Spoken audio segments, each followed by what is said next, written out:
Ẹ̀ka mo tún ti dé ọmọ adúró fọ́ ti lé gbọ̀ngbọ̀n. Òtítà lé mo tún ti wọ̀lúwọ́ ọmọ arẹ́rù mẹ́sọ̀. Ayére mo tún ti dé ọmọ yẹkuyẹku. Ọ̀gẹ̀dẹ̀ mo tún ti dé ọmọ yẹ̀dòyẹ̀dò. Mo kí gbogbo ọmọ kóòtù òjírebe nílé lóko lódò lẹ́yìn odi. Ire àti àlàáfíà Olódùmarè kó rọ̀gbà yí wa ká. A kú ọ̀sẹ̀ tuntun, ọ̀sẹ̀ yóò tù wá lára láṣẹ Èdùmàrè. Àkàndọ̀ra Awíkóńkó lóko tèmi.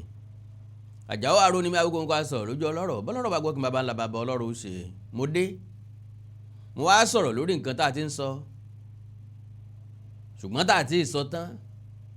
Torí pé tẹ́ni tó dé la rí, tẹ́ni tí ń bọ̀ àmọ́. Ọ̀rọ̀ lórí Sisi Alagbo kí ni nǹkan tuntun tó jẹ jáde ń bẹ̀, ọ̀pọ̀lọpọ̀ nǹkan ló jẹ jáde ń bẹ̀. Ṣùgbọ́n tá a bá sọ̀rọ̀ nípa rẹ̀ kò ní kún tó, kò ní pé tó, kò ní dáa tó. Torí pé gbogbo nǹkan tá a lá ń ṣe àfọ̀mọ́ là ń fọ̀. Kò wá sẹ́ni tí kò ní dọ̀tí kankan láàrin wa. Gbogbo ẹ̀ náà ló jẹ́ pé bọ́wọ́ bá ti bà, bá a bá ti rọ́ṣẹ́ dandan ni ká fọ̀ ọ́. Àmọ́ fọ àwọn kan dí, àmọ́ fọ àwọn kan tí ó funfun ṣáṣáṣá, àwọn màá sì fọ àwọn kan tí ó funfun tí ó tàn sá. Ṣùgbọ́n lórí ọ̀rọ̀ ti Sisi Alagbo, àwọn òótọ́ ọ̀rọ̀ kan jẹ jáde. Àwọn ìwà kan jẹ jáde tí kìí ṣèwọ ọmọlúwàbí. Arábìnrin tó sì kẹta láàrin wọn, ó náà sọ̀rọ̀, kí lọ̀rọ̀ tó sọ, ẹ gbọ́. Èwo lójó tọ́nu tó sọ, èwo ló jẹ́rọ, èwo ló jábùmí, èwo ló já sọnù. Èwo ló jẹ́ àwíjàre lásán. Gbogbo rẹ̀ ní bẹ́nu ọ̀rọ̀ Sisi Alagbo. Ọ̀pọ̀lọpọ̀ àwọn èèyàn, pàápàá jùlọ àwọn tó jẹ́ bloggers, ni wọ́n ti sọ̀rọ̀ kan àbí kejì lórí ọ̀rọ̀ Sisi Alagbo. Wọ́n fà á ó tó ra wọn, kódà wọ́n tún bára wọn jà lórí ẹ̀. Àwọn bloggers lókè òkun àti Nàìjíríà, Mewolaka, Ẹ̀sà bọ́ọ̀dù, oríṣiríṣi, ìyá ọ̀gbá gbogbo wọn náà sọ̀rọ̀ ń pa ẹ̀. Ọ̀pọ̀lọpọ̀ láàrin wọn fàfọ̀ mọ́, in what sense? Òun náà ni pé wọ́n láǹfààní àti fọ̀rọ̀wérọ̀ pẹ̀lú àwọn èèyàn tó súnmọ́ àwọn èèyàn yìí. Arílára wọn, arábìnrin tó súnmọ́ Sisi Alagbo tó jẹ́ pé wọ́n jọ lọ ilé ìwé ni. Ọjọ́ oyé wa pé Sisi Alagbo gan tiẹ̀ ti gboyún láti ìgbà táwọn ti bóyá kété táwọn jáde secondary school ni ló ti gboyún àkọ́kọ́ ni. Ẹlẹ́ẹ̀kejì ń lọ sọ wípé ọkọ̀kun òkú kọ́ńbọ̀ọ̀dù gan nìyá Sisi Alagbo, lórí pé ilé ìwé tí màmá yìí dálẹ̀ náà lòun àti Sisi Alagbo lọ. Okay? All well and good.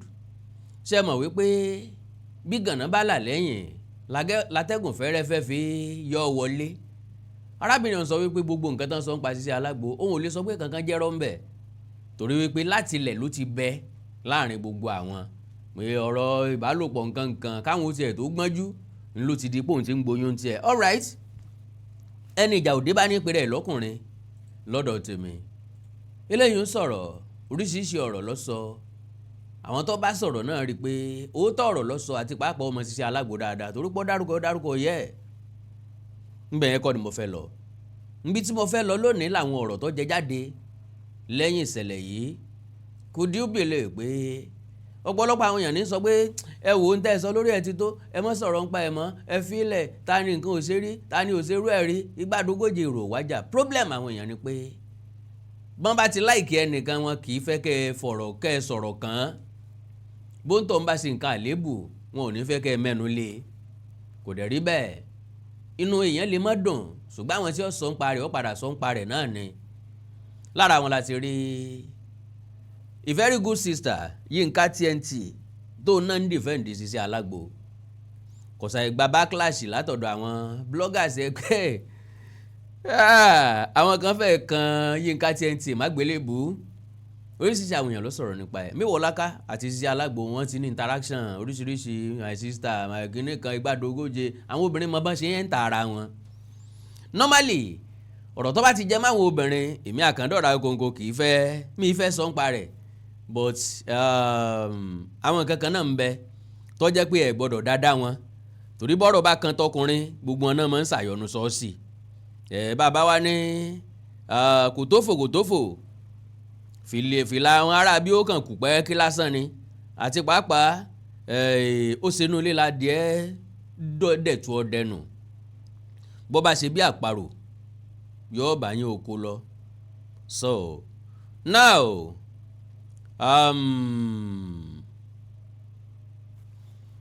máa establish àwọn nǹkan kan lórí ọ̀rọ̀ Sisi Alagbo.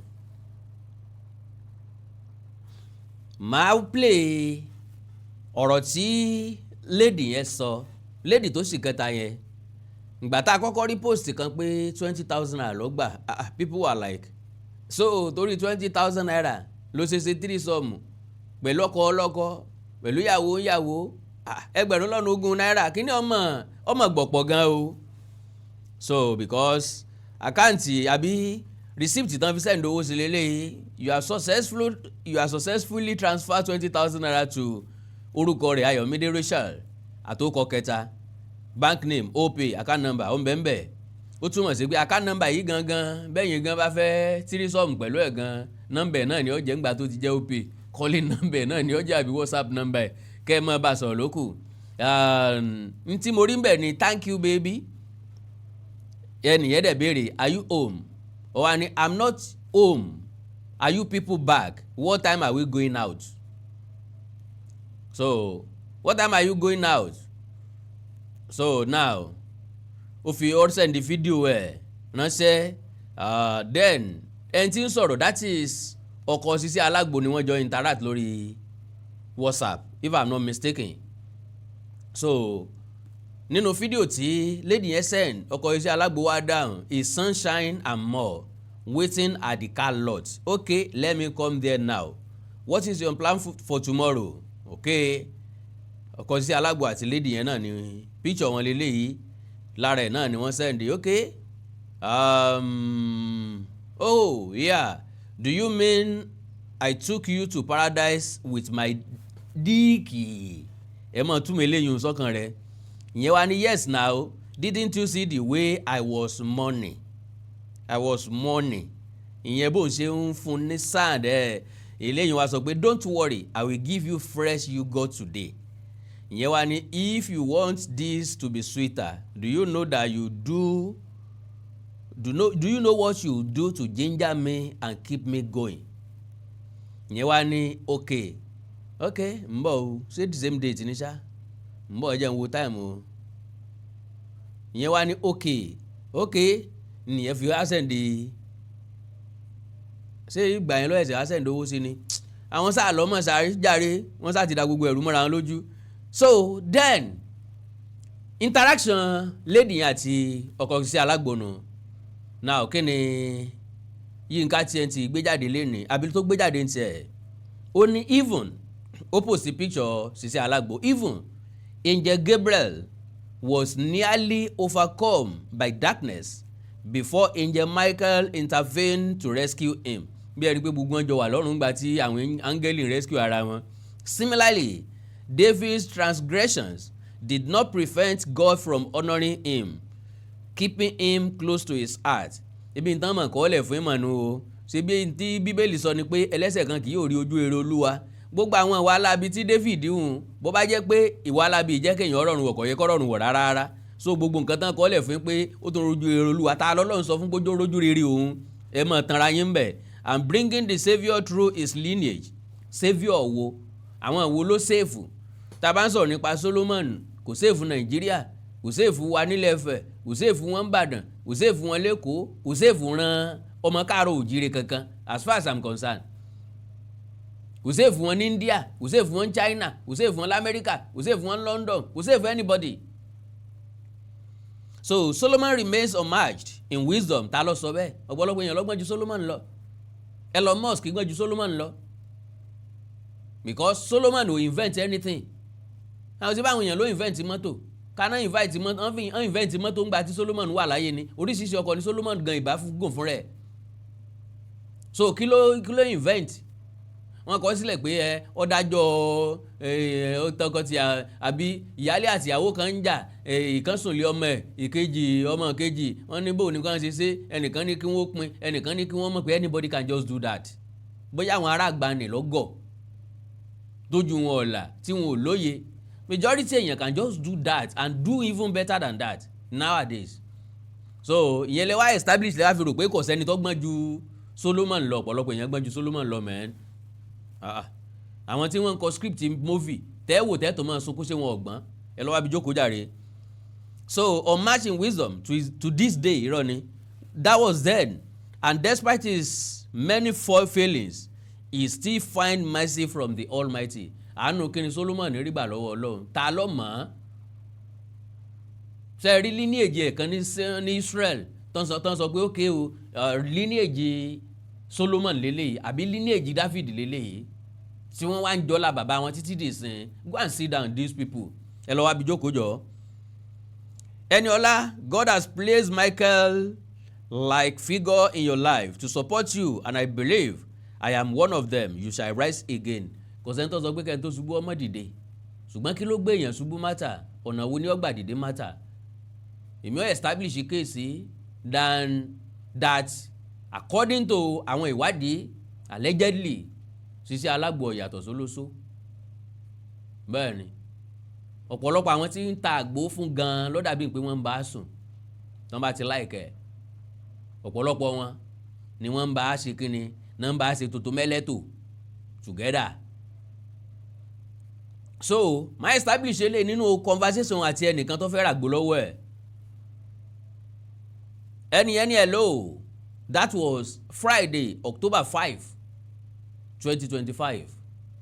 Ẹni hello, I consulted you about premature ejaculation on TikTok and you gave me your number. Sisi Alagbo ní okay, the full combo is 75,000 naira and it is 3 sets. Ìyẹn wá ní oh okay, but the problem now is I don't know if this is truly effective because I have spent a lot on apps and they are not working. Èmi ò mọ̀ bóyá eléyìí tẹ́ sọ ìbóyá yóò ṣiṣẹ́ o, torí pọ̀pọ̀lọpọ̀ mo ti rà sẹ́yìn mo sì ti ná ọ̀pọ̀lọpọ̀ owó tí ò sí yàtọ̀ kankan. Sisi Alagbo wá ní orúkọ ìkásá wà nínú bí WhatsApp. Ó ní I can assure you about this sir, and you can see I always post reviews from people. You don't have to be worried. That is one message. Another message, that is why it is 3 sets and it will and cure whatever is troubling you. Another message, and also you can test it with me if you can pay my rate. Can you just imagine that? And someone is defending that. Lóòótọ́ a lè sọ pé ààrẹ ni, but problem mi pẹ̀lú àwọn èèyàn ni pé they see everybody as their role model. Àbí bóyá lé alámẹ́jà méjì ni Sisi Alagbo ṣí. Ẹni bí bóyá last year or this year tí gbogbo èèyàn congratulate ẹ pé iṣẹ́ àgbo yìí náà ló sì tà tó fi rí bẹ́ẹ̀. No. Ọ̀pọ̀lọpọ̀ àwọn olórí òṣèré tíátà tó jóbìnrin ni wọ́n ń kọ́lé láàrin gẹ́nẹ́ sí Lẹ́kí tí wọ́n ń gun mọ́tò bọ̀bẹ̀rẹ̀. Even káyó tó dáyé YouTube ọ̀pọ̀lọpọ̀ wọn ní dọ́gbọ́n sí mẹ́rin. Ṣé fíìmù náà lọ́tà tó bẹ́ẹ̀? Majority àwọn tó jẹ́ ọ̀gá àwọn tó jẹ́ colleague wọn máa sọ pé ṣé fíìmù táwọn jọ ń ṣe iná ṣá gbé ọ̀wẹ́ Ọlọ́run ló bless kálukú, Ọlọ́run ló mọ bó ṣe ń ran kálukú lọ́wọ́. So kálukú mọ bó ṣe ń dọ́gbọ́n sí. Àgbo mélòó ló wá ń tà 75,000 naira, ṣé kò ní rí gbòógì padà, ṣé kò ní send ẹ̀ sáwọn tó ní? Nǹkan sínú 75,000 naira náà ni ó ti send ẹ̀ sáwọn tó ní. So what are you talking about? Ìyẹn wá ní what is your location? Ó ní I'm currently in Lagos. Ẹni okay, I will update you. Now ibi tí mo fẹ́ kẹ́ pick ń bẹ̀ ni pé and also you can test it with me if you can pay my rate. Kí ni rate ẹ̀? That means you're charging wọn exorbitantly, and lo and behold majority náà ló fẹ́ bá celebrity àbí public figure ẹni tó popular lórí social media, majority èèyàn náà ló fẹ́ bá wọn sùn. Wọ́n kàn fẹ́ fi mọ́ mark register lásán ni. They don't have anything to do with them. So can you imagine that? Ngbà tẹ́nìkan bá wá jáde tí wá ń defend wọn, because lo and behold ọ̀pọ̀lọpọ̀ èèyàn náà ni wọ́n like ẹni tó post eléyìí ó ní note pay attention to the red part I circled. Ìyẹn níbi tí mo kà yẹn. ó ní this WhatsApp chat is from December 5 between Sisi Alagbo and the customer. The customer contacted her for a herbal remedy to help with premature ejaculation, which causes a man to finish very quickly during sex. The man asked Sisi Alagbo how he could be sure the herbal agbo was effective, since he had already spent a lot of money on apps that didn't work. Her response was, you can test it with me if you can pay my rate. From this response, you can see that her reply was highly inappropriate and unprofessional, meaning she is into prostitute not today. She has been selling herself to different men, all in the name of app sellings. Though it is her private life, can someone like Sisi Alagbo be on social media and still be the one mocking her iyale? Never. When Esabod said she's not selling any apps, you'll think it's a joke. Now the truth is here. She's a pure Olosho Kobo. So, before you defend people, know what to say. Now, so anyways, àwọn lára comment àwọn èèyàn jàre eléyìí ni but why no pics for the DP of Sisi Alagbo? Eléyìí ni what is your own in this conversation? Leave her alone, she owns her life. Eléyìí ni yes sir, that doesn't mean anything, that's market strategy. Can you imagine? That's market strategy.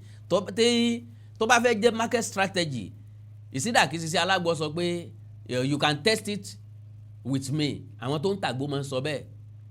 Yorùbá ní àṣàgbò iṣẹ́ báyìí tẹ́ bá fẹ́ ẹ lè dánwò lára mi, àwàdà náà fi ṣe because wọ́n ṣe ń sọ wọ́n ti ń kiri ọjà wọn lọ, kì í ṣe pé wọ́n dúró, kì í ṣe pé tán bá béèrè pé if you can pay my rate, another person will ask them èló lówó èló níwọ̀ gangan, èló ni wọ́n fẹ́ rà ọ́. Tán bá dẹ̀ nìkan ṣe wọ́n dẹ̀ dájọ́ fúnra wọn, ó sì gba nọ́mbà ara wọn. Dídò lóko fífà lẹ́pọ̀n kò síbi tí wọ́n ti ṣe, kò sí kàrámọ̀ kankan bẹ́ẹ̀. Ṣùgbọ́n ká mọ pákéjì tí ó yẹ ká pákéjì, ká mọ pọ́n tí ó yẹ ká pọ́n légbìnrin yẹn ló wà somehow irritating. Let's be frank, let's be straightforward, let's be direct, let's be factual in whatever we want to do in life.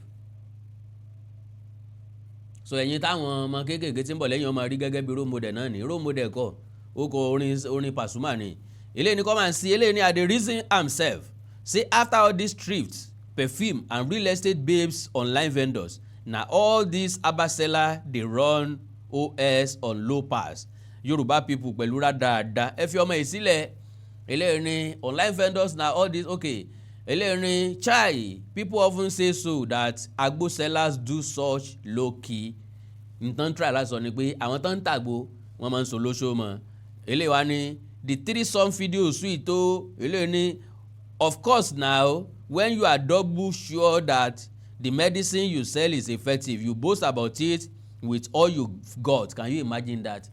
Nítorí wá fẹ́ boast nípa ẹ̀ náà lọ́wọ́ sọ pé ẹ wá dánwò lára mi tẹ́ bá ti lè sanwó mi. Àwọn náà dẹ̀ san wọ́n dẹ̀ ṣe wọ́n dẹ̀ kọjá lọ ní rádáadáa ní àǹbá kálẹ̀. Alright, now nínú eléyìí tí Yínká TNT tó ń post àwọn kan náà wọ́n make comment.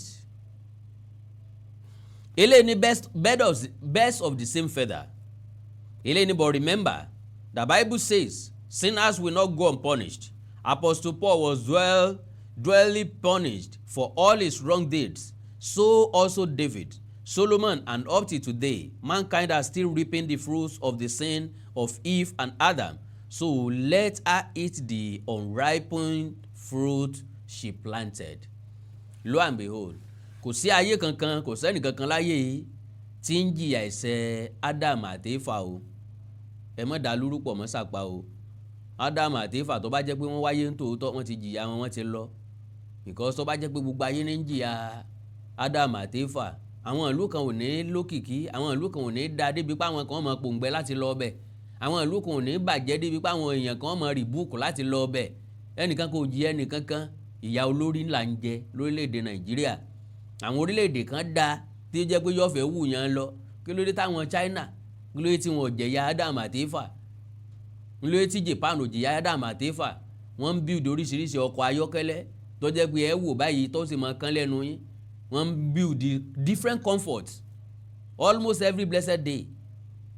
Tó bá ra mọ́tò mi yóò dàbí ẹnu pé inú jet ló wà. Bó bá ra mọ́tò mi kò ní yàtọ̀ sínú odidi ilé. Nígbà tó bá wọnú mọ́tò bọ́ọ̀sì tó ti ń rí room pẹ̀lú large set of bed, tó ń rí sitting room, tó ń rí kitchen, tó ń rí toilet nínú mọ́tò. Sáwọn eléyìí wá ń jìyà ẹ̀ṣẹ̀ kankan. Sàn mọ̀ pé nìkan ṣẹ̀ṣẹ̀ kankan. Ẹ̀ṣẹ̀ kí wá ló ń tọ̀ ń ṣẹ̀? Ọgbà ápù jẹ, ápù tí gbogbo wa ti sọ dóúnjẹ lónìí. So ẹ lọ wá bí jókòó jàre tí wọ́n kọ́ lẹ̀ fún ni. eléyìí defending this woman is just like defending APC in Nigeria. Kò easy. Sisi Alagbo, it is well. Aunty Yinka, well done ma. Eléyìí amen no. He without sin should cast the first stone no. Na video we see plenty dey outside na dem dey judge passy. Oríṣiríṣi. Eléyìí medicine after death. Eléyìí my home be say engineer should marry the lady involved because they can't leave her for any man. Ọkùnrin ìwo náà ni ó fẹ́, and meanwhile àwọn ọkùnrin kan náà ni ó padà end up sí lọ́dọ̀ because social media doesn't forget but social media also forget easily. Kí ni problem social media ni pé ìṣẹ̀lẹ̀ míì lè ṣẹlẹ̀ láàrin ọ̀sẹ̀ tá a wà yìí tí yóò borí ọ̀rọ̀ Sisi Alagbo mọ́lẹ̀ tó tún máa jẹ́ talk of the town táwọn yóò tún máa gbépò yẹnu yóò die down. Meanwhile majority àwọn ọkùnrin ni wọ́n ráyè fún social media, majority àwọn èèyàn mọ̀ ń pa nǹkan tá à ń sọ yìí wọ́n gbọ́ ń pa ẹ̀ wọ́n sì ní gbọ́ ń pa ẹ̀ títí tí ó fi rùn tán irú wọn tó bá fọ́ọ̀lù sí wọn lọ́wọ́ ìyàwó tuntun wọn rí gbé ẹ̀ ń bá wá rí lọ́dọ̀ wọn gbà ń bí báyìí lọ́mọ ìrìn ìlànà sí. Okay, eléyìí we are already in the generation that favorite is override right. In the era that few people defending right but many defending their favorite even regardless of what's in the favorite, it is well. So that is it. Torí ìfẹ́, torí ọ̀rẹ́, torí relationship, torí association ni majority fi ń defend àwọn èèyàn kan kì í ṣe nítorí pé wọ́n ṣe ń tó dáa. Kéèyàn ó defend Sisi Alagbo lórí ilé ìtọ́sẹ̀lẹ̀ yìí ń tọ́ òun nírònú. She won't be the first and the last. No be this same internet. They will forget in a couple of weeks and everyone will move on. Eléyìí certain. Ntẹ́ni ìsọ certain. Tọ́rọ̀pọ̀lọpọ̀ ọ̀rọ̀ ló ti ṣẹlẹ̀ sẹ́yìn. A ti gbàgbé ẹ̀. So a ti gbàgbé ẹ̀. A gbàgbé ilé náà. Chapter ni ó máa close. Eléyìí ni still wondering where it was written that Angel Michael and Gabriel prevented one from falling. Ẹni tí ó fọ́ọ̀lù náà ni o. Eléyìí ni she want to trend and she done the trend now. Eléyìí ni she will surely rise again but the falling breast can never and never rise again. Olóyè burúkú ọmọ ẹlẹ́ni yìí ìní dárúkọ o. Eléyìí ni yes the falling breast shall rise again I concur. Eléyìí ni no be you teach them all the orí burúkú damage control kò work ìjàre. Eléyìí ni if you don't have problem you won't know your enemies. Some people are waiting for such opportunity to ridicule her and bring her down. May God guide us to avoid playing to the hands of our enemies. Can you imagine the set of people that are on social media?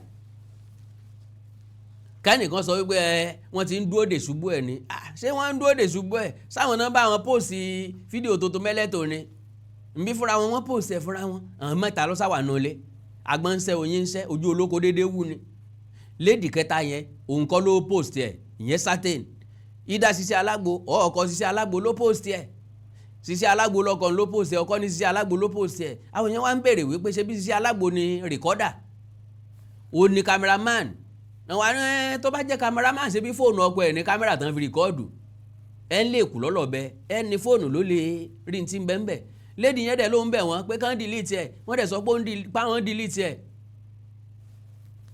bóyá ṣe làwọn ẹni ẹlẹ́ni delete ẹ̀ sínú trash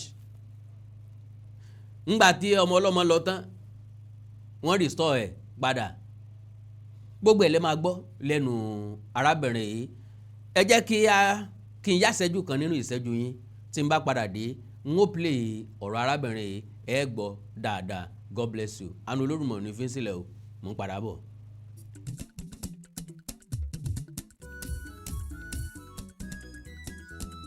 Olímèrè ni ẹ máa bọ̀ o fún gbogbo nǹkan tó jẹ́ spirituality l'Amẹ́ríkà ní London ní Europe pátá Olímèrè spiritual store ni ẹ máa bọ̀ o. Olímèrè spiritual store àgbà àràgbà ilé ìtajà tọ́kalẹ̀ sórílẹ̀-èdè Amẹ́ríkà níbi tẹ́ ẹ ti máa rí gbogbo nǹkan ìbílẹ̀ rà lọ́lọ́kan òjọ̀kan a standard spiritual store tẹ́ ẹ ti máa rí gbogbo nǹkan tọ́rọ̀ mọ́ spirituality rà spiritual perfume bíi perfume divine grace tí jẹ́ káàánú ọwá ni rí débi kọ̀rọ̀kọ́ndú perfume 77 Holy Michael perfume lẹ́yìn fẹ́ rà divine favour chairman perfume ẹ̀mí mímọ́ perfume Miss Paris àti bẹ́ẹ̀ bẹ́ẹ̀ lọ bákan náà ni spiritual soul àwọn àwọn ọṣẹ aṣínà lóríṣiríṣi. ọṣẹ aṣẹ́gun, ọṣẹ arọ́bí, ọṣẹ pègúnrẹ́, ọṣẹ ìtúsílẹ̀, ọṣẹ ìwòsàn. bẹ́ẹ̀ bá ṣe fẹ́ ẹ sí ni. Holy Mary Interspiritual Oil, òróró bíntù, 6 flower, òróró pẹ̀lú ọṣẹ tó gallant, danduala, sasorobia, magnet oil, ọ̀sọ̀rọ̀bíà, success oil, witches expeller, oògùn ọfà, àgbo ọfà,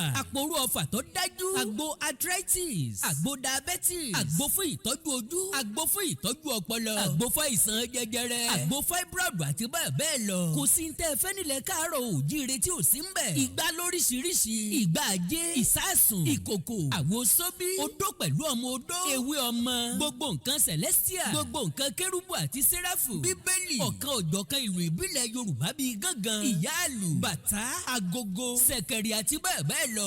gbogbo ẹ̀ ní Holy Mary Spiritual Store tó wà ní 781C Paston Drive, District Heights, Maryland, United States of America. gbogbo ẹ̀yin ta America, London títí dé gbogbo Europe kanlẹ̀ gbọ̀ngbọ̀ngbọ̀n. ẹ fi ọkàn balẹ̀, gbogbo ntẹ́ ẹ bá fẹ́ ní Holy Mary Spiritual Store wọ́n ó gbé dẹnu ọ̀nà yín kókókó. bákan náà ni wọ́n ṣe spiritual consultation. bóyá ẹ fẹ́ wádìí nǹkan tó díjú, tó lọ́jú papọ̀, tó ta kókó. ẹ̀yin ẹ sáà ti pè wọ́n sórí nọ́mbà yìí tàbí kẹ́ ẹ bá wọn sọ̀rọ̀ lórí WhatsApp +1 240 486 7267 +1 240 486 7267 tàbí kẹ́ ẹ kàn sí wọn lórí wẹ́bsáìtì holymaryshop.online. bó o bá fẹ́ wẹ ìgún, wẹ ìpè, wẹ ìdààmú ayé rẹ kúrò, Holy Mary Spiritual Store ní kó o máa lọ. Holy Mary Spiritual Store, ẹbọ kéékèèké ní gbalẹ̀ ìkúlẹ̀. ọ̀rọ̀ ayé wa ń fẹ́ àbójútó, mójútó ọ̀rọ̀ ayé rẹ yóò sì dára fún ọ. gbogbo nǹkan tó jẹ́ spirituality lamẹ́ríkà ní London ní rògbàtà Holy Mary Spiritual Store ní ẹ máa bọ̀ o. well ẹ káàbọ̀ padà. adájọ́ mọ́tàsí asọ̀rọ̀ mọ́yẹ̀ bó bá sọnù ẹ wá.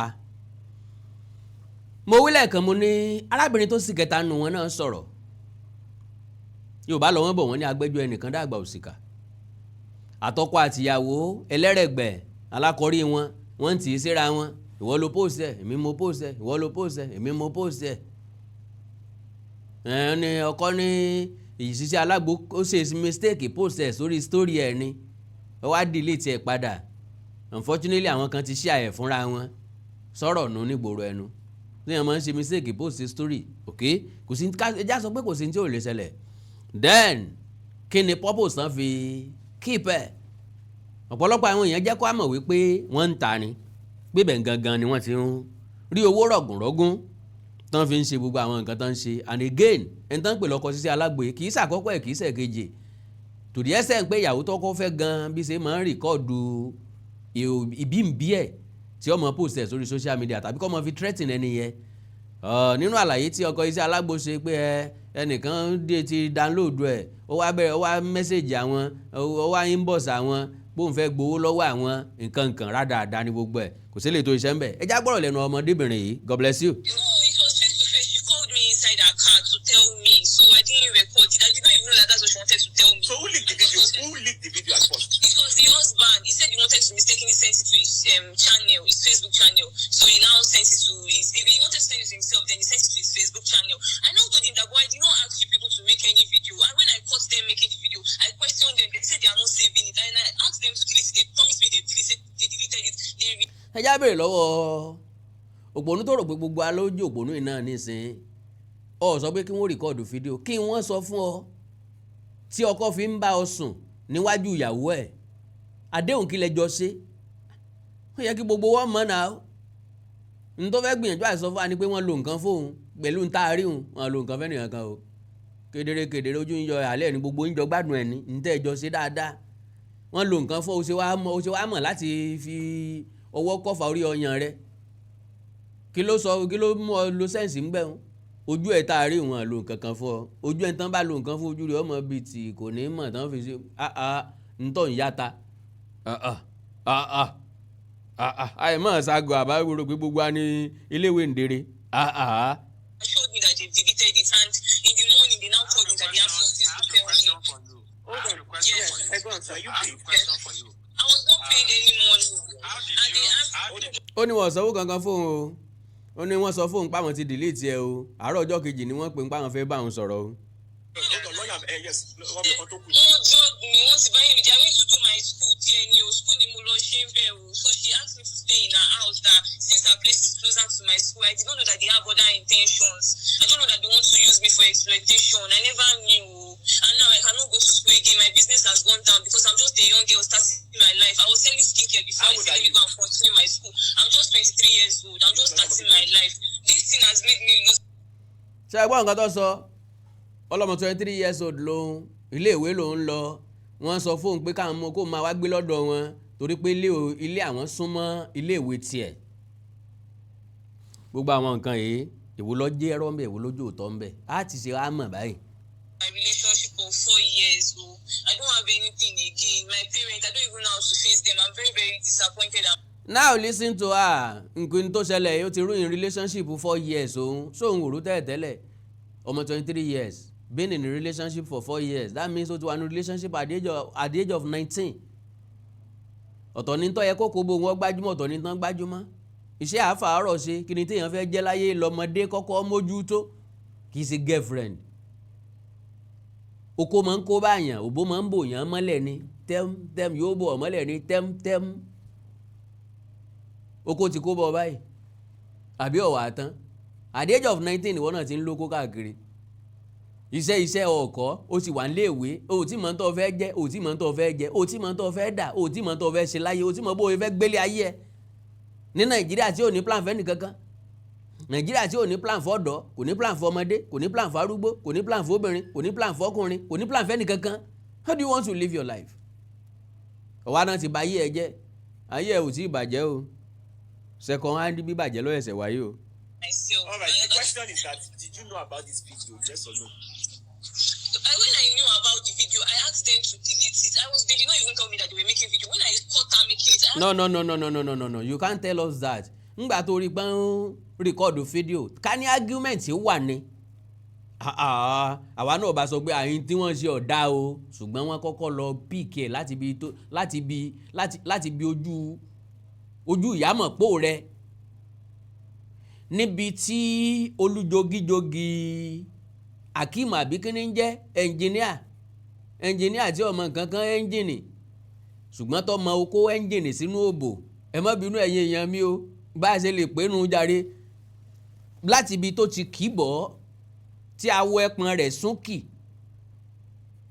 tán bá sọ pé kíní lójo kó náà ń bá wíbẹ̀ okó lójo kò sí nǹkan tẹ́ ẹ ṣe sí tí ò ní yọ sáré wọnú ní bí orí ìjàpá wọ́n píìkì fídíò láti bẹ̀yẹ wọ́n gbé wá síbi ojú ẹ lẹ́ẹ̀mejì nǹkan tá a lè rí ńbẹ̀ náà ni pé ọ̀fọwọ́ kọ́fà orí ọmú rẹ̀ so ojú rẹ̀ ò le inú òbí ọ nǹkan ọwọ́ àìsè sọ wípé ìgbà tó mọ̀ ń pa fídíò ó sọ fún wọn pé kán delete ẹ̀ no ìwọ gangan gbára dúró tán fi rìkọ́ọ̀dù gbogbo fídíò tán fẹ́ rìkọ́ọ̀dù tí wọ́n bá fẹ́ ṣe damage control ní wọ́n ṣe damage control kò lè work ní gbogbo lọ́dọ̀ gbogbo wa àmọ́ tó real àmọ́ tó jẹ́ fake ká ló lejú nìsín a sọ pé àkíní odùn mẹ́ni inú o ká ló argue pé kí ló dé tẹ́ fi ń ṣe no ó túmọ̀ sí pé wọ́n ti bá ọ sọ tẹ́lẹ̀ kan tó record ọ wà wíà kan tó record o lè mọ́ wà wíà lára kọ́kọ́ o bóyá gba tó jiyàn nǹkan wọ́n wá sọ fún ọ pé àmọ́ wọ́ọ́rí nǹkan báyìí ẹ wá negotiate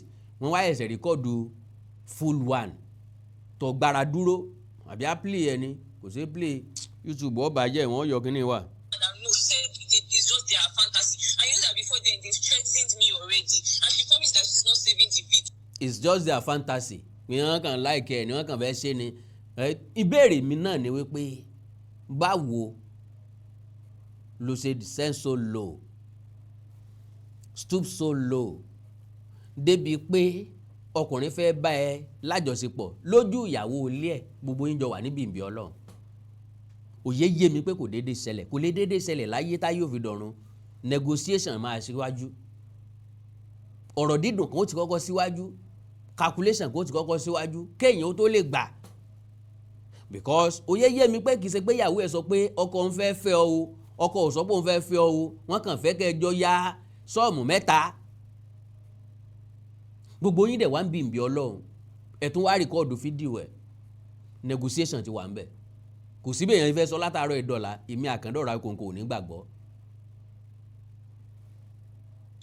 So in the morning, I think when the whole thing happened was when they were now begging me that anything I want to do take him to the last class. He's going to sell his car to sort the damages. I was just crying that what is car. Now, ẹ gbọ́ nǹkan tí wọ́n ń sọ. Ìgbà tó dàárọ̀ ọjọ́ kejì tí gbogbo ọ̀rọ̀ ti bọ́ọ̀sì tí yáwá ti gáàsì tí gbogbo nǹkan ti dàrú tí gbòòrò ti dàrú. Òun wá ní ní táwọn máa ṣe ni pé mọ́tò Akeem o àwọn ọ̀tá àwọn ò fi kí ọ damages nǹkan. Meanwhile àwọn kan dẹ̀ ń gbèjà wọn pé Sisi Alagbo lówó lọ́wọ́ o. Òpònú kan lòun sẹ́ndì 100,000 sí bí Sisi Alagbo broke wọn ò ló ń jẹ́ ńlé kan fi ránjẹ sílé. Why táwọn èèyàn live fake life? Àwa tá live fake life ẹ tún complain nípa wa. Àwọn èèyàn kan dẹ̀ ń live fake life. Wọ́n lè engineer àti kò mọ ṣọ́ọ̀bù lásán rí. To my name that I've been building for years. I used to suffer before I make any money that I have. Everybody, that's why my name has not even gone far, because I don't do it online. I don't come online for validation. I'm just making my money underneath. So this was what she said. She called me. She said, "How are you? You know I like you so much." I said, "Yes, ma." She now said, "My husband too like you." I said, "Thank you, ma." She now said, "There's something I want to tell you, but it's a secret." I now said, that was that. She now said that if I hear that I should promise that I'm not going to tell anybody about it. I said, what is it? I mean, I was already feeling. Can you imagine? Mo sọ ní ìsìn náà negotiation kọ́kọ́ máa wáyé, ọ̀rọ̀ dídùn ọkọ̀ọ̀kọ́ wáyé. Ńgbà yìí ṣe pé wọ́n déédéé gbé ọ láti inú yàrá rẹ lólójóńtó àtọkọ àti àwọn fọ̀ lápọ́n fọ̀ lẹ́sẹ̀ wọn gbé ọjù sórí bẹ́ẹ̀dì wọn wá fọ̀ nítan wọ́n wá bẹ̀rẹ̀ sí ní kó bá sùn fún ọ. No! Fúnra lára ẹ lọ wọ ọbẹ̀, fúnra lára ẹ lọ bọ́sọ, fúnra lára ẹ lọ tẹ́dílẹ̀, fúnra lára ẹ lọ gbà á sára. Gbogbo eléyìí damage control yìí kò wọ́ọ̀kì débi kankan. Because I saw them as mother and father figure. I never even thought that they were going to tell me anything like that. So I considered that, okay, I need to keep it. Tó bá rí wọn gẹ́gẹ́ bí father and mother figure ńgbà tán wá fi lọ yẹn ṣé no ṣe sọ fún wọn. Ọ̀nà threat yẹn kò sí threatening kankan bẹ̀ náà tán bá threat yẹn lọ́jọ́ yẹn wàá dẹ̀ mú mọ́ra tó bá jálẹ̀ ni tó bá dárọ̀ ọjọ́ kejì wàá dẹ̀ jáde kúrò ńbẹ̀. Tán bá dẹ̀ threat yẹn wàá dẹ̀ sọ̀rọ̀ wọn fáwọn èèyàn bó ṣe pé káwọn parent ẹ àbáwọn ẹbí ẹ kan wá bọ kẹrù ẹ kúrò nínú ilé wọn. Wọ́n ń fagídí lé kinní tí ò lè nà ó. Àwa ò lè jẹ́rọ́ tó ń pa fún wa nà ó ìrí ni mọ́ fún wa lè rí jẹ àwa máa túdà àti túdà nù fún orí ẹ̀ ò pé. Tell me, I promise you, I will keep it. So she now said, and as she's telling me like this, I cannot say no because I've heard about it. And I said, what is it? Can you imagine? As she was telling me, I cannot say no because I've heard about it. Kí ni tí mo wá ń sọ? So kí wàá lo tó ń try láti sọ fún wa?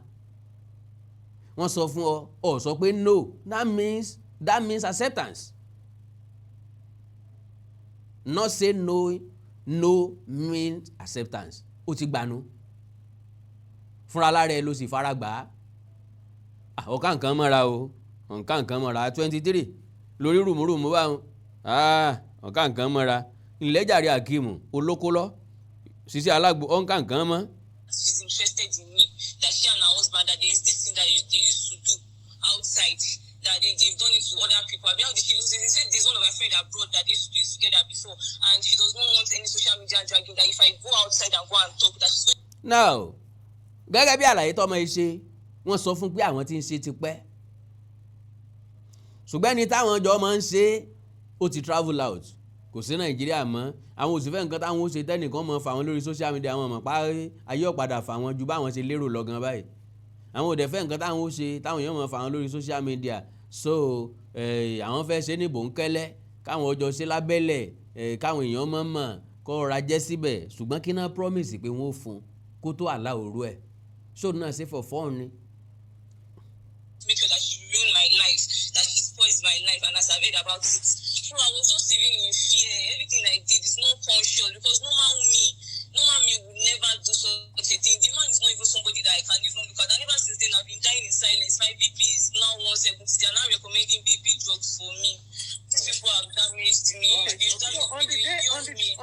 Pẹ̀lẹ́, sorry darling, sorry. Àwọn èèyàn máa yan tán lórí social media pẹ̀lẹ́ sorry darling. Àwọn náà fẹ́ sọ pé àwọn Sisi Alagbo tán ni àbí they play my fan. You and it's been I'm sure it's been a difficult time for you. They play. My other question is, so on the day that you then went to meet them, did you eat or drink anything? Were you substance affected? They gave me drink. They told me that they just want to chill out. They did not even tell me that they were going to any hotel. I never knew they had other plans. because I was very, very, she still made me feel safe with her after everything. So I thought that they were just ní ìtọ́jà pé wọ́n gan ló béèrè pé bó náà wà tán láwọn ń dúró ní car park tó ló ń bọ̀ wá bá wọn o nẹ́ẹ̀kẹ́nẹ̀ tẹ́ẹ̀kẹ́ tó kóra wọn kẹ́ tó kóra yín lọ ilé ìtura.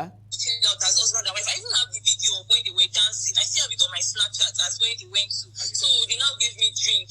I'll send it to you. They gave me a drink. So I think they spiked my drink. So I was not even feeling myself. Focusing is not something that if I take or I used to feel any type of way because it's not a harsh drink. So that day, the way I felt, I've never felt that way before. I don't even know how I even got to the hotel. I don't even know. I slept till I got to the hotel. These people just took advantage of me, and they have spoiled my life like this. I don't even know where to start from. Your life is not spoiled. Don't start. Can you imagine? Ó mọ bó ṣe dé hòtẹ́ẹ̀lì ikú ìwọ náà ti dínkù nù ikú ni máa ń rìn nú oko ẹ̀pà tí ó lòun ọmọ bẹ́ẹ̀ pàṣẹ ń dẹnu ìwọ náà mọ bó kó ṣe dé díẹ̀ mọ tàn wá ń so. Now just starting my life. I don't say let me just go and quote. I'm the firstborn of my parents. This is what my sister was saying online. This is my last question, just so other people can engage with you. So after everything happened, did they give you any money? Like, what did they say? They did not give me any money. She did not give me any money. She did not offer me any money. She was only begging me. And I did not answer. She was now telling me that anyway I want to take the husband to, I should take him to go. I was just crying. I was very, very helpless. Okay, calm down. Oh, yeah, now, what year did this happen? What date? It happened this year, February this year. February. Yes. So it's just That was the time I was writing my exams. I was unable to So concentrate how on did my you meet? Okay, fine. The question is that how did you meet Sisi Alagbo? How did you know her? Yes, I gained admission in Poly Ibadan last year November. So my mom took me to, she wanted to buy apps from Sisi Alagbo. Though I already have where I wanted to stay at Ibadan. So when we now go to Sisi Alagbo's place, she saw me, she was asking that, who is this? Mommy told her that she's her daughter. So she said, where am I going to? And with my bag, because I was carrying my load, I just wanted to resume school. So when we now told her where I got accommodation, where my mom's other friend, I wanted to stay at her place initially was, she said it's very far, that her place is still closer to the school. And we trusted that we saw her as somebody that is good because the way she welcomed me, and I did not even ask her for accommodation. I didn't ask her. She was one that said since her place is closer then I should stay there. I didn't know they had other plans. I didn't know that it's not that I'm just saying that all these videos, this is not the first time she used to sell it to Arab people. It's just so unfortunate that I'm the one that is. Can you imagine? ọ̀rọ̀ bẹ́jú àbí ọ̀bẹ́jú ó ní this is not our first video pé o máa ń tà sí Arab countries ni ṣé ọ̀tán wọ́n láwọn fídíò wọn làwọn Arabu làwọn máa ń lò wọ́n bá fẹ́ jìngàjàs àwọn ara wọn fúnra lára wọn ẹ mọ báwọn obìnrin ṣe lo vibrator ẹ mọ táwọn ọkùnrin náà máa ń ṣe so bí ẹ ti gẹ̀ẹ́tì ẹ̀ bẹ́ẹ̀ ẹ máa ń gbọ́ lọ. Starting my life like this, there's going through this thing. I'm a young girl. Can I ask you something? The question is this: what month did you move to their house? Because we have to know that we want to know the relationship. November last year, and I did not even move there fully. I didn't move there fully. I was always, because I have an apartment in Ikorodu here, so I'm always up and going because of my business. I finished from last Protect, so I just want to go and further more at Ibadan, and it is not even my wish. My only just wants to force me to finish before my younger sister finishes, because my younger sister is already in 300 level, and me I finished my. Let's just be sincere to ourselves, sis. Your reaction, or how could I put it? The way you were looking when you were doing it, to me is your consent also. No, it's not my consent. God bless this woman. Ó túmọ̀ sí pé mi àkàndọ̀rọ̀ akóńkó kì í sòmùgọ̀, and I swear to Almighty God mi listening to sí dé bí báyìí mo kàn sáà gbọ́ pé confession mo dẹ̀ fẹ́ lò ní reality ni now gbogbo akọ́lòmùgọ̀ now kálá wo fídíò yẹn ní ìsẹ́ èèyàn lè máa guess pé ó dẹ̀ ṣe o kàn manipulate ọmọ ẹ o ó ṣe kàn play intelligence ẹ o ó ṣe kó jẹ́ pé wọ́n rí lọ́mọdé náà ṣe yan jẹ o but tí ń tèmi rí yẹn o consent yẹn wà ń bẹ̀ or agree total agreement ń bẹ bóyá tí wàá kọ́kọ́ rìkọ́ọ̀dù kan tán padà tán kọ́kọ́ delete o bóyá eléyìí tó ti react sí o but eléyìí tán rìkọ́ọ̀dù yìí no reaction it was total enjoyment because you were money nothing else. Me into it, and I was they dropped my dream. ojú yẹn ò háì lójú tèmi o sá o mi ò gbà pọ̀ háì. Okay, calm down. It's not my Calm down, calm consent. down. So are you drunk? Are you high? Are you drunk when they are doing the video? Yes, I was very weak, and I still questioned her because when I saw the camera, I questioned her. She said, no, that she's not saving it, that they just want to watch it together. They were doing whatever they were doing. Did you at any time blank out? Did you blank out at any time? Were you fully awake? Yes. I told them. That was when they now assured me that they are not saving any video, and it was not even with my consent. It was still under threat. Okay, and did you at that moment realize that they were taking a video? Yes, I realized, and I stopped her. And did you at any point say no? Yes, I said no. I said no to it. It was not my consent at all. I did not agree to it at all. And when you said no, what was the woman's response? Is this Sisi Alagbo? What was her response? She has threatened me before, so she made me feel like she's not saving it. That why would she save it? That she's matured than this. And I still made sure that they deleted it before after everything. When I no, you didn't get my question. Did you at any point say no to like the encounter, like the sexual encounter? No, it was not my consent. Yes, I said no. I didn't agree to it. All right, sorry, Falashade. Sorry, thank you. I also asked one question. My question is that before this scenario happened, have they ever told you about this TV song before? Did you accept or not? So what's it there? So what TV song will you be? I did not accept. That's why I said they threatened me that since they've told me about it, I must do it and I must follow up with her also. kí ni wọ́n fi threat yẹn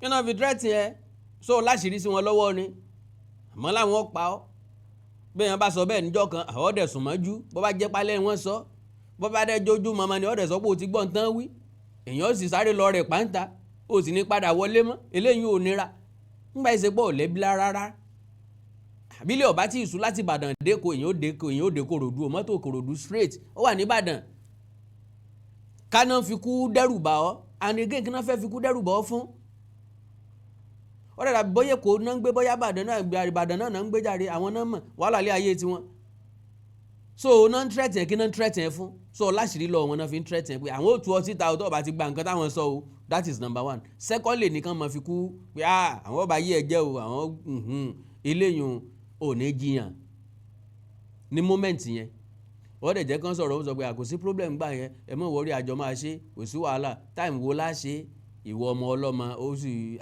bí ibi ń pa mí o gàrí ń bẹ́ńlí kọ̀sẹ́ pa o ẹ̀jẹ̀ ń sáré rẹ̀ pàǹtà ó dẹ̀ jáde ó dẹ̀ tẹkọ̀ létí bó lówó lọ́wọ́ ó ṣe ní lówó lọ́wọ́ gan bó bá lówó lọ́wọ́ gan láti bus stop àwọn èèyàn sẹ́ndì owó sí ọ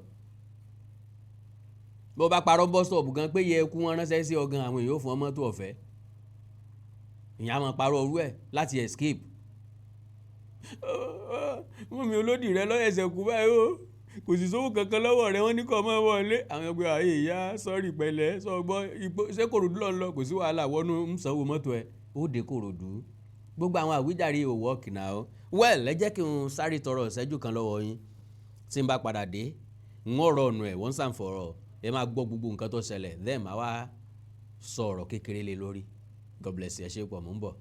mo kí gbogbo etí tó ń gbọ́ wa nílé mo sì kí gbogbo ojú tó ń wò wá nílé pé ojú tẹ fi ń wò wá ò ní fọ́ etí tẹ sì fi ń gbọ́ wa ò ní di orúkọ tèmi ni Godwin tí gbogbo ẹ̀yin èèyàn mọ̀ sí ìyá Ìjẹ̀bú gẹ́gẹ́ bí ẹ ṣe mọ̀ ní ìṣe wa wípé ìlera yín òun ló jẹ wá lógún a tún ti dé bí a ṣe ń dé o gbogbo ẹ̀yin tí ẹ ní ìṣòro tó jẹ́ pé ọkùnrin tó dàbí obìnrin nínú ilé ọkùnrin tí ò lè ṣojúṣe ẹ̀ pẹ̀lú ìyàwó ẹ kàn sí iléeṣẹ́ Godwin ẹ̀yin tó jẹ́ pé pépà lẹ máa kà lálálẹ́ ẹ má ka pépà mọ́ ẹ kàn sí wa a ní pákéjì oríṣiríṣi fún yín a ní 3-in-1 a ní 2-in-1 fẹ́yìn ọkùnrin tó lè jẹ́ tó máa jẹ́ kẹ́ ṣe bó ṣe yẹ kẹ́ ṣe bákan náà ni ìṣòro tí a ń pè ní arthritis yìí ó ń ṣọkùnrin ó ń ṣobìnrin orúnkún ríro ìbàdí ríro ọrùn ẹsẹ̀ ríro ẹlòmíì ó lè jẹ́ osteoarthritis lónìí ẹlòmíì rheumatoid arthritis ẹlòmíì ìdẹ̀rẹ̀ kò ní lè bẹ̀rẹ̀ mú nǹkan lẹ̀ ẹlòmíì ò lè bẹ̀rẹ̀ kírun ó ṣeé ṣe kó jẹ́ sciatica ni ó ṣeé ṣe kó jẹ́ lumbar spondylosis ni ẹlòmíì ìdẹ̀rẹ̀ arthritis ni tó bá ti di pé ìbàdí ń ro ẹ̀ ò lè bẹ̀rẹ̀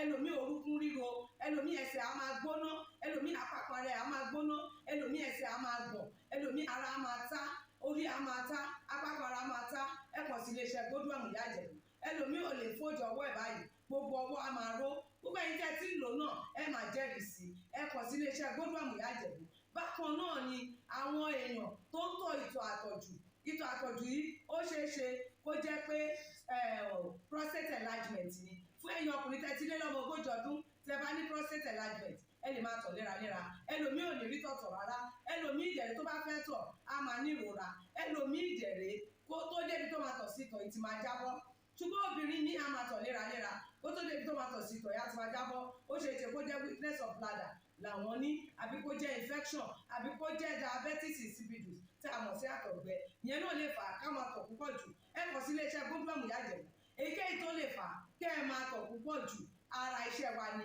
lára iṣẹ́ tèmi jogún látọ̀dọ̀ bàbá mi àtọ́jú yín gbogbo ẹ̀ ó sì padà sí àyè ẹ̀ bó ṣe tó àti bó ṣe yẹ bákan náà ni àwọn tó ní hepatitis ooru inú ẹ̀dọ̀ ni ṣùgbọ́n tí hepatitis bá ti pẹ́ lára ó lè ba ẹ̀dọ̀ jẹ́ ó lè fà á kéèyàn ní enlarged liver ó dẹ̀ lè fa oríṣiríṣi ìṣòro sí ẹ̀dọ̀ yẹn ẹlòmíì á máa ní àmì bí kínú máa dùn bí kójú máa pọ́n kítọ̀ ẹ̀ máa pọ́n ẹlòmíì dẹ̀ kò ní rámì rárá bóyá lọ ṣàyẹ̀wò wá kàn sọ fún pé ó wà positive ẹ kàn sí wa ẹlòmíì ìdẹ̀rẹ̀ ó lè jẹ́ liver cirrhosis lòun ní èyíkéyìí tí ẹ ó ìbàjẹ́ ẹ kàn sí iléeṣẹ́ Godwin Ìyájẹ̀bú bí mo ṣe sọ̀rọ̀ yìí tẹ́ ní prostate ó jẹ́ prostate enlargement ni ó jẹ́ prostate cancer ni ẹ kàn sí wa pẹ̀lú ògo Ọlọ́run ẹ ní rí bákan náà mọ́ mo ti sọ fún yín gbogbo ìṣòro yòówù kẹ́ni ewé àti gbòǹkan mélé tí àwọn bàbá wa ń lò láyé àtijọ́ tá a ti gbé kalẹ̀ lọ́nà ìgbàlódé tó sì ṣe bẹbẹ lágbára òun là ń lò fún ọmọdé àti àgbà ẹ kàn sí wa ẹ ní kábàámọ̀ pẹ̀ ṣe bẹ́ẹ̀ ẹ̀rọ ìbánisọ̀rọ̀ mi ni 08033034777 ẹ bá wà lamẹ́ríkà kí ẹ wà ní Spain kí ẹ wà ní UK ibikíbi tí ẹ bá wà ó jẹ́ Canada ni ó lè jẹ́ Port Harcourt ni ó jẹ́ Abuja ni ibikíbi tí ẹ bá wà ẹ kàn sí iléeṣẹ́ Godwin Ìyájẹ̀bú ẹ bá mi sọ̀rọ̀ lórí WhatsApp ẹ lè pè mí ẹ lè fi voice note lẹ̀ ẹ lè fi message lẹ̀ lórí WhatsApp máa dá yín lóhùn bó ṣe tó àti bó ṣe yẹ gbogbo ibi tẹ́ ẹ bá wà lè gbòógì wá máa dé ẹ sì ní kábàámọ̀ pé ẹ kàn sí iléeṣẹ́ Godwin Ìyájẹ̀bú ẹlòmíì apákan ara ẹ̀ á máa kú kí ló fà tápákan ara fi ń kú ẹ kàn sí wa ẹ máa mọ̀ ẹlòmíì ọrùn àdédé máa steve ẹlòmíì àyà ló máa dùn ẹlòmíì ẹ̀gbẹ́ ló máa dùn ẹlòmíì á máa wúkọ́ ó lè wúkọ́ kókó ti wà lẹ́nu ẹ̀ tipẹ́tipẹ́ tí ò sì ní lọ ẹlòmíì ìdẹ̀rẹ̀ ó máa ní ìṣòro àti breathe in oxygen breathe out carbon dioxide àwa máa ní ìṣòro á máa ní kàtà gbogbo ìgbà kí ló ń fà ó ṣeéṣe kó jẹ́ asthma ni ó ṣeéṣe kó jẹ́ bronchitis ó lè ṣeéṣe kó jẹ́ pneumonia cough ìwọ ní tó bá ti kàn sí wa èyí tó bá jẹ́ nú ẹ̀ ló máa determine irú egbògi tá a lè kẹ̀rà láti lè ṣe wa ẹ ṣe mọ̀ mo ti sọ fún yín o ẹ̀rọ ìbánisọ̀rọ̀ wa 08033034777 iléeṣẹ́ Godwin last bus stop yín ni pẹ̀lú agbára Ọlọ́run remember if it is not Godwin it can never be like Godwin I used to tell you health is something to be treasured. Ire o. ẹ káàbọ̀ padà iná ọ̀tán lásọlẹ̀ jù fi tí ìtàn lè kánná Yorùbá coaching class wa fún ẹ̀yin tí ẹ wà labroad America, Canada like I said ìfowókọsílẹ̀ tí ń lọ dáadáa pẹ̀lú ògo Ọlọ́run ọjọ́ sátidé tí ń bọ̀ yìí náà la máa bẹ̀rẹ̀ àákò tí à ń fọkàn sí ó máa jẹ́ between 8 p.m. to 10 p.m. lálẹ́ Nigerian time because time yẹn ni ó fẹ́ convenient fáwọn ará America mo dẹ̀ rò pé tá a bá wò dáadáa náà between 8 to 10 p.m. ó yẹ kó convenient fáwọn tó wà ní UK náà bóyá káwọn ọmọ kan kẹ́kọ̀ọ́ wákàtí kan kí wọ́n dẹ̀ lọ sùn so with that a lè kó papọ̀ so ọ̀sán ló jẹ́ fáwọn tó wà lamẹ́ríkà àti Canada that our 8 p.m. 9 p.m. 10 p.m. títí di 12 p.m. títí di 12 a.m. ọ̀sán mọ́ rọ̀lẹ́ ló sì ń jẹ́ lamẹ́ríkà but at least between 8 past 8 to 10 or láàrin 8 o'clock sí 10 sí 11 àìṣe nǹkan tá a fẹ́ ṣe irọ́ o 8 o'clock sí 9 ìjàre sí 10 àìṣe nǹkan tá a fẹ́ ṣe 1 hour or more 1 hour ṣá a gbọ́dọ̀ jẹ́ kó ju wákàtí kan lọ ó máa wà bọ́rìn sáwọn ọmọ yẹn wọn dẹ̀ nílé píìkì nǹkan tó pọ̀ ń bẹ̀ so wẹ́rẹ́dìwẹ̀rẹ̀ la máa ṣe kíkọ́ gba ẹ̀kọ́ bẹ́ẹ̀ ni alright pápápá like I said ẹ jẹ́ kí sáré rọ̀nù nǹkan tárábìnrin yìí sọ. Alright, okay, when I'm getting the point. When does someone you go watch a TV show? Yes. ok lórí ti Yorùbá coaching ẹ fẹ́ forúkọ ọmọ yín sílẹ̀ ẹ já sọ̀rọ̀ lórí WhatsApp +234 913 +234 904 851 9362 +234 904 851 9362 nọ́mbà tẹ́ ti máa rẹ́gísítà nìyẹn. I told you who were nearby. And you want to threaten me already that bí mo ṣe ti gbọ́ yìí, I cannot go and say no because if I say no, they are public figure and they are dragging her online that she does not want any dragging. Can you imagine gbogbo ilé ò jẹ́ ní now bọ́bọ́ ìbéèrè sensible question ìgbà tán ti threaten ẹ kí ló dé tó kó jáde kó lé wọn òun ti ìgbà tán ti fi 3 sum lọ ẹ kí ló dé tó jáde kó lé wọn òun ti threaten already and they are public figure kí náà fi threaten ẹsẹ̀ gangan lèmi fẹ́ mọ̀ kí náà threaten ẹ lé lórí. ó rí o ìyẹn náà ń pè ní threaten àwọn àfimú ẹ̀dánrin ìyẹn náà ń pè ní threaten àwọn àgbẹ̀mí ẹni ìyẹn náà ń pè ní threaten àwọn àtàṣírí ẹni ìyẹn náà ń pè ní threaten. And I'm sure that these people use jazz on me because she's always threatening her workers and everybody. So Yorùbá tó ti ṣé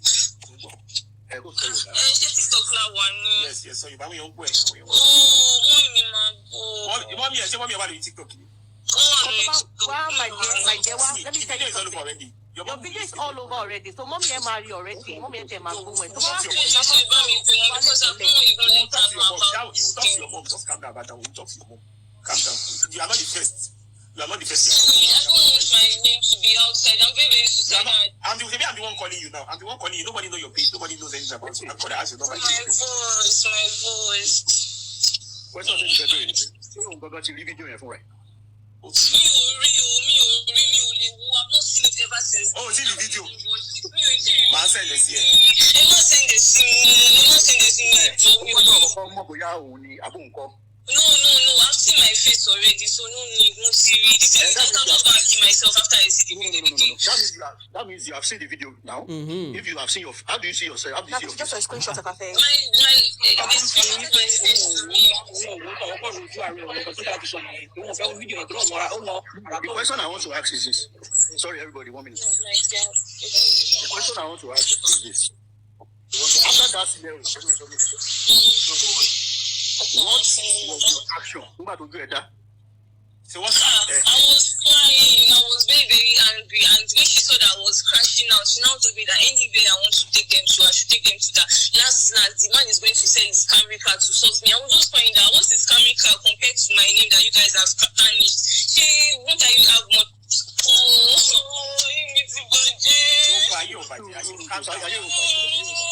àwọn náà ń parọ́ fún báyé ò bàjẹ́ ń tàn ní ayé rẹ ti bàjẹ́ o. ayé ò bàjẹ́, calm down. Ayé ò bàjẹ́.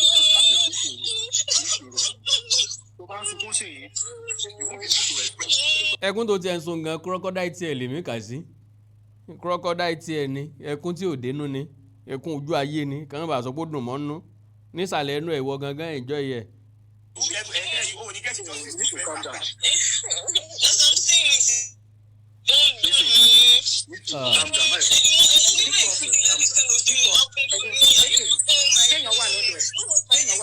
Is someone with you right now? So snapper where they call you snapper where? That your snapper like this. Go and show that sniper that you said is with you. Go and show it away.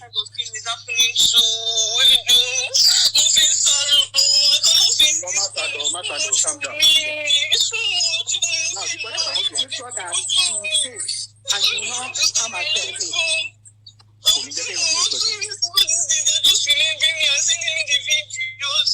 I cannot sleep, I cannot eat, I cannot remember the last time I ate, I cannot function well. My health is a mess. My life is a mess. We don't want to start from. I'm just starting my life now. I'm still married. I don't have anybody. No friends. Send your mommy's number. I don't want to disappoint these people. I don't even want to rub their name into my mess. I just want them to just be on their own. Do you have evidence of them threatening her? I don't want to disappoint everybody. I cannot face them again. I cannot face anybody again. Even my friends. Oh, these people have done me to me. Can you drink water? I'm in water.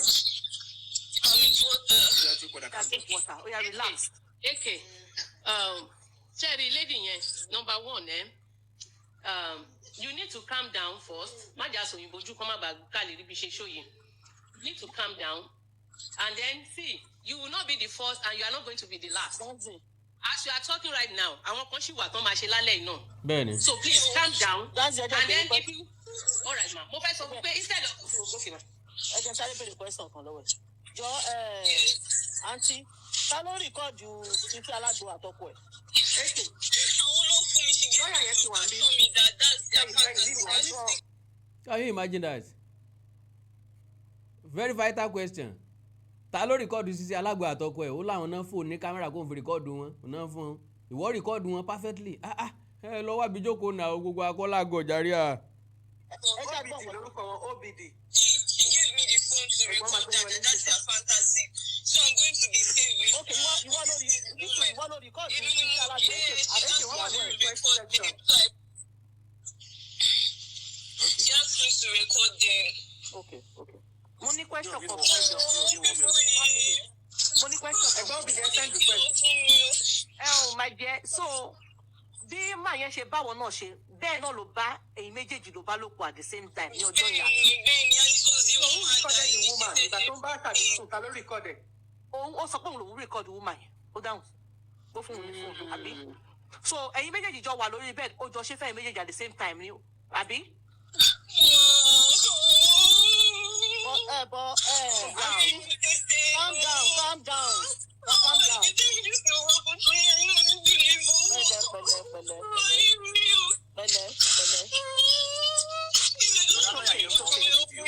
Calm down. Calm down. That's why you are here now. That's why we are here for you. That's why over 12,000 people don't wait at the F5. I want it to be very anonymous. Joe, it make me very suicidal. Once people start calling me, they love me. I cannot contain this. I'm a very if you know me, you know all these things. I don't have strength for all these things at all. O lápọn bọ̀ o lè gba pọ́nrán o lápọn láti gba pọ́nrán o lápọn o lè hold kámẹ́rà láti rìkọ́ọ̀dù ọkọ̀ Sisi Alagbo àti Sisi Alagbo ń gba tán kó pọ́nrán síra wọn ń dì í o dẹ̀ lápọn ọwọ́ ẹ̀ ò ṣèkì o ọwọ́ ẹ̀ ò gbọ́n o anything ò ṣẹlẹ̀ o sunkún gbà yẹn o but o lápọn láti face society nísìn dey play ọ lápọn ọ gàdá pọn. Pásítì ẹ̀gbọ́n mú kékeré tó sẹ́ẹ̀tì dì.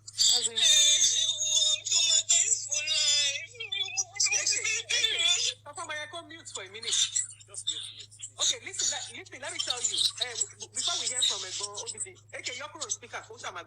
See, these emotions you are bringing does not do shit. In case you don't know, honestly, you can stay on this live and cry for the next 10 hours. It does not give you the answer that you need. Honestly. So it's either you want us to say it and talk about it and we get advice and advise you on the way to move forward and give you all the support we can. That is or it. You can continue to cry. Oh, you want to relive Wasukuni? You have more than 5K people listening to you. You are there crying. None of us asked you to do what you did. It was you made the decision to do it. Of course. People you want fogun, you know, harass me. There is no. God bless you, this woman. Ìbànújẹ́ ò ní wọlé ẹ, ò ní ṣòfò tọmọtọmọ. Oh, that is ọ̀rọ̀ nìyẹn now. Mo rò pé gbogbo àtàwà lórí social media wà lọ dẹ̀ ní dìndìnrìn lákàn máa accept anything. Tẹ́ bá ti throw at us. No now.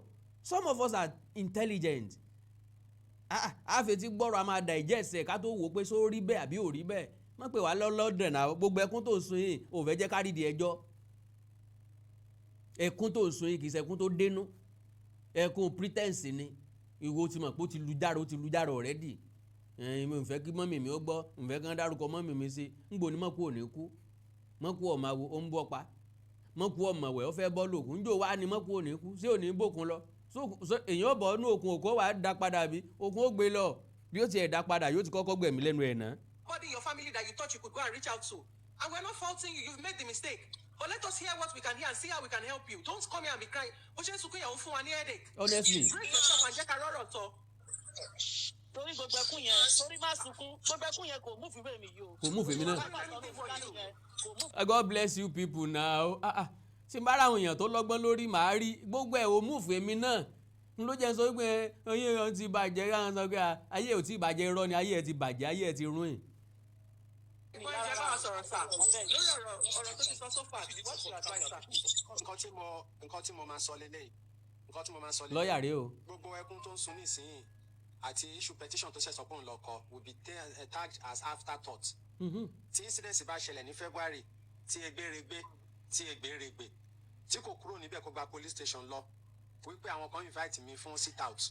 I ended up meeting myself in the hotel tí wọ́n dẹ̀ ṣe nǹkan tó ń ṣe sí mi tó ṣe jẹ́ pé ìgbà tí fídíò ṣe lù já orí íńtánẹ́ẹ̀tì nísìnyí ló ṣe wá ń try láti come up with all this kind of insinuation to a reasonable extent wọ́n máa take care wípé afterthought ni and mo fẹ́ pray wípé like I said nígbà tí mo bá madam abẹ́fẹ́ sọ̀rọ̀ lẹ́ẹ̀kan wípé kó má sí consensual communication kankan láàrin wọn prior to now it is their word against her word tó bá di pé wọ́n eventually in fact two against one yes.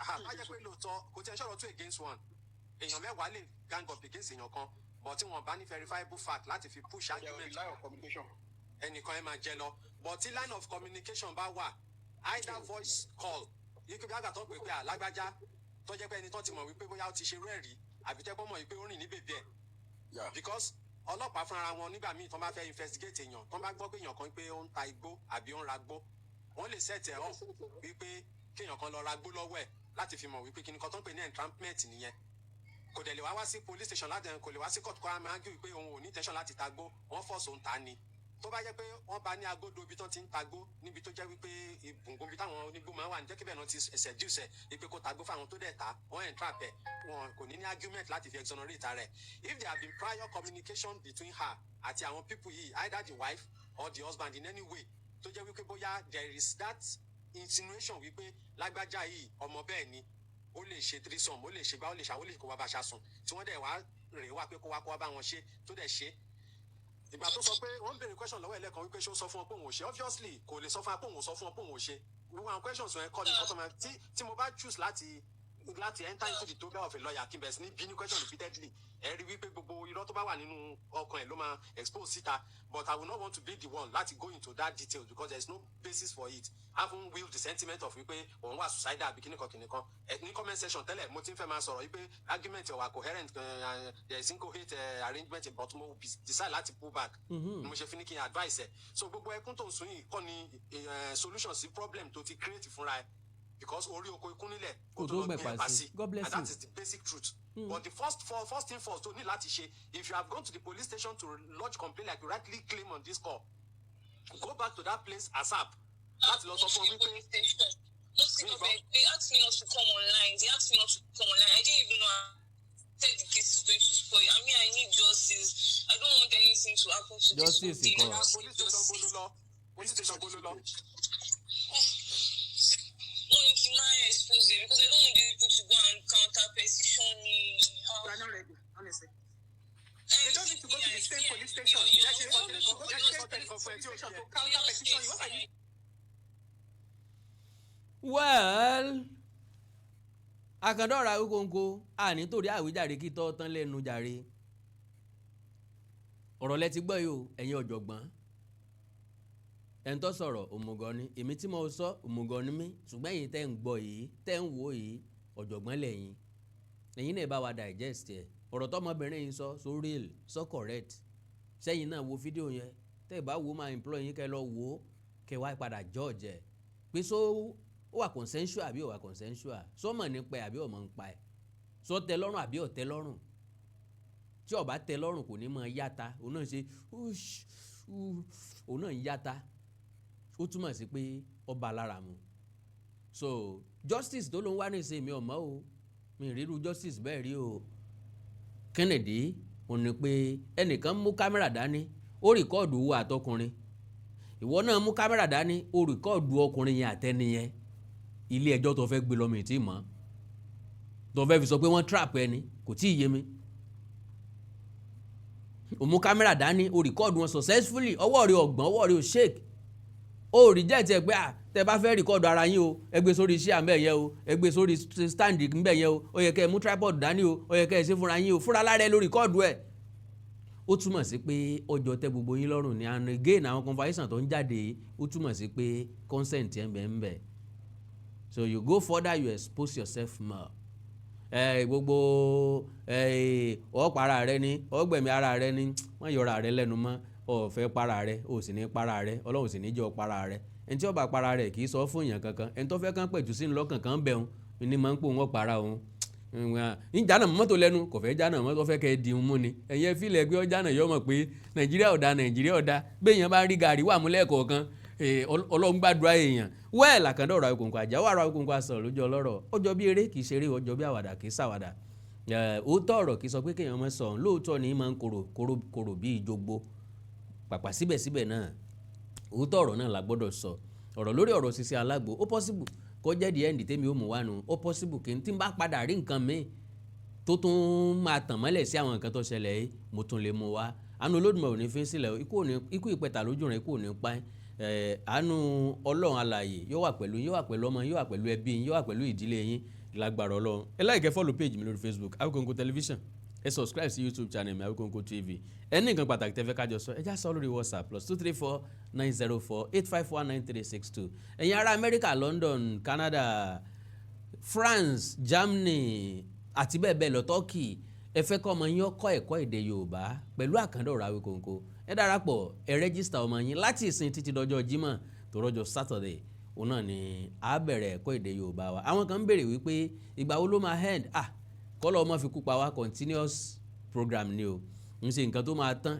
iléèwé ò kì í tán níléèwé ọmọ tó bá ti graduate ló máa jáde àwọn tó bá ti gbọ́ táwọn ọmọ yín bá ti gbọ́ èdè Yorùbá tó bẹ́ẹ̀ ṣe fẹ́ wọ́n ti nímọ̀ nínú àṣà Yorùbá tó bẹ́ẹ̀ ṣe fẹ́ àwọn ọmọ tí ń lè kúrò ńbẹ̀ àwọn míì ò tún máa wọlé bó ṣe máa rí nìyẹn tó kì í ṣe nǹkan tá a máa sọ pé a fẹ́ sí fọ́dún méjì lẹ́yìn ọdún méjì a máa close ẹ̀ no tá a bá ti bẹ̀rẹ̀ a ti bẹ̀rẹ̀ náà nù lágbára Ọlọ́run God bless you àánú Olódùmarè ní fi sílẹ̀ o lẹ́ẹ̀kan sí ẹ subscribe sí YouTube channel mi Awíkonko TV bákan náà ni Onídèmọdè TV níbi tá a ti ń ṣe Onídèmọdè game show that is Onídèmọdè TV tẹ́ ẹ bá débẹ̀ ẹ máa wà entertain ẹ máa wà thrill ẹ máa wà educated ẹ máa ní ìmọ̀kúnmọ̀ lórí ẹ̀kọ́ èdè àti àṣà Yorùbá God bless you.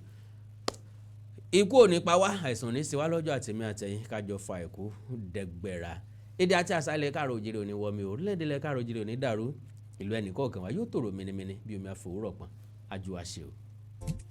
Awíkonko Development Fans Club ilé aláyọ̀ ilé wa. Awíkonko Development Fans Club ilé aláyọ̀ ilé wa. Ẹgbẹ́ tó dúró fún ìdàgbàsókè àti tẹ̀síwájú èdè àṣà àtún àjogúnbá ilẹ̀ Yorùbá. Ẹgbẹ́ tó fẹ́ ìrẹ́pọ̀ gbogbo ọmọ Yorùbá tó tún gbé àṣà àti ṣe Yorùbá lárugẹ. Awíkonko Development Fans Club ilé aláyọ̀ ilé wa. Awíkonko Development Fans Club Worldwide ẹgbẹ́ tí kò rọ̀gbọ̀kú lé ìjọba ẹgbẹ́ tó dúró fún ìdàgbàsókè àti ìtẹ̀síwájú èdè àṣà àtún àjogúnbá ilẹ̀ Yorùbá pẹ̀lú àtìlẹ́yìn gbajúgbajà pèdèpèdè ní àkàndá ọ̀rọ̀ Awíkonko ẹgbẹ́ tó ń fẹ́ ìrẹ́pọ̀ gbogbo ọmọ Yorùbá ẹgbẹ́ tó ń gbé àṣà àti ṣe Yorùbá lárugẹ ẹgbẹ́ tó dúró láti ṣàtìlẹ́yìn tó gbọngbọ́n fún àkàndá ọ̀rọ̀ Awíkonko àti àwọn ètò rẹ̀ káàkiri àgbáyé àǹfààní wà láti darapọ̀ mọ́ wa ẹ bá wa sọ̀rọ̀ lórí WhatsApp nìkan ẹ lè pè wá ẹ lè send text message tàbí voice note pẹ̀lú àwọn nọ́mbà wọ̀nyí +234 8053270136 tàbí ààrẹ ẹgbẹ́ Adéolú Adékọ́lá lórí +17048912729. Awíkonko Development Fans Club Worldwide ilé aláyọ̀ nílé wa.